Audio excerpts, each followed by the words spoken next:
국도의 전설. 깊은 밤 국도를 따라 달리는 운전자들 사이에서 오래된 이야기가 떠돈다.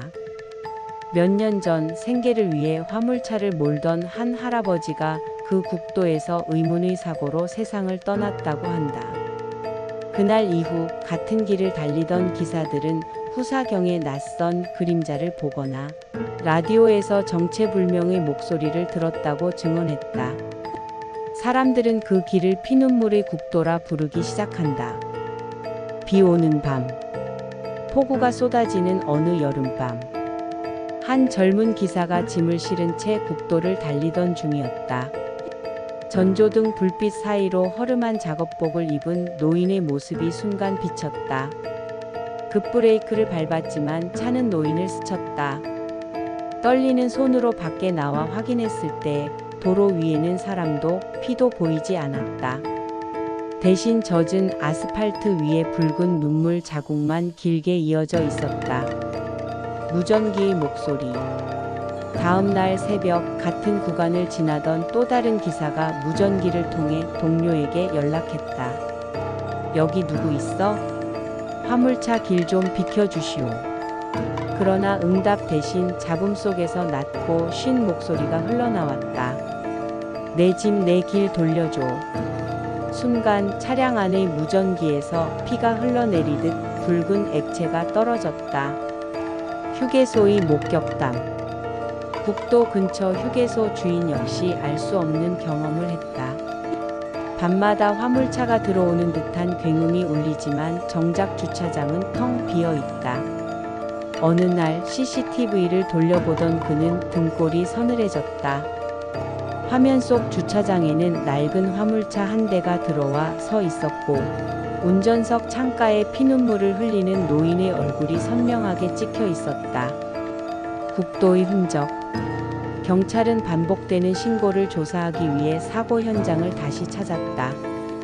아스팔트 틈에는 검붉은 얼룩이 여전히 남아 있었고 빗물에도 씻기지 않고 번져갔다.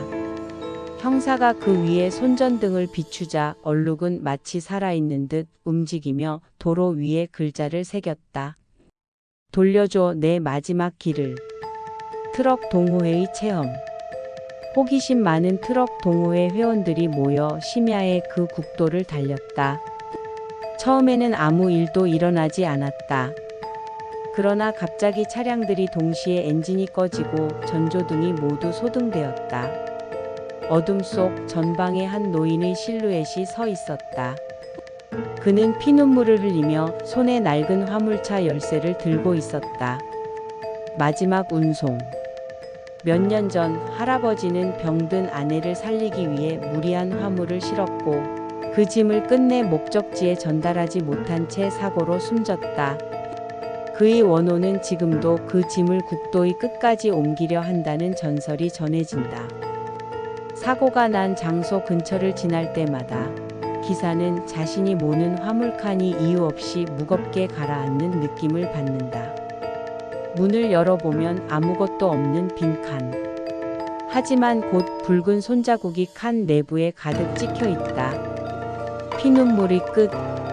마지막으로 국도를 지나던 한 기사는 차창에 맺힌 물방울이 모두 붉게 변하는 것을 목격했다.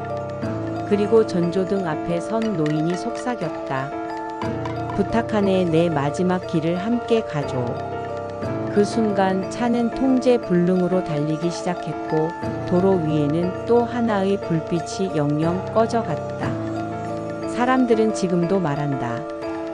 어느 비 오는 밤 그 국도를 달리면 뒷차 전조등 사이로 피눈물을 흘리는 화물차 할아버지가 따라온다고.